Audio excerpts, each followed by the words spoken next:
flaw I see our bicep curls all the time is people throw them with momentum. Let me tell you something. From working with shoulder injury and understanding the biomechanics of the scapula, alright? The bicep actually connects to the scapula. So, think of this.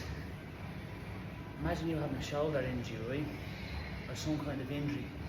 And a lot of people always go to the shoulder for a shoulder injury, which doesn't make sense because most shoulder injuries begin at the scapula because of the attachments to the scapula. Like low trapezius may not be functioning correctly.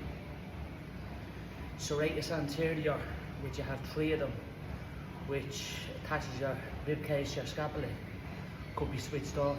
That's why when you do things like bears and push-ups, you feel the activation of serratus anterior. But the bicep gets swinged and you're not realising like the damage you could be causing with a shoulder injury through swinging bicep curls and then swinging everything else and not controlling momentum. So I always say, like, when you're doing a bicep and you can hold it and you can understand the shoulder position and also the core position for good biomechanic movement. Go up, slow, do you get me? Not swinging the elbows, the momentum. So we can do that all day. Because if you get good control, do you ever see the good old concentration curls by Arnie? They're putting the elbow in a good position. Make sense? Let me show you one more here. This one. So for an example, you're down, if you look, it's up,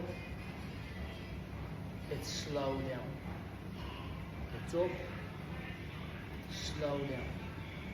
Up, slow. Look at the control of that.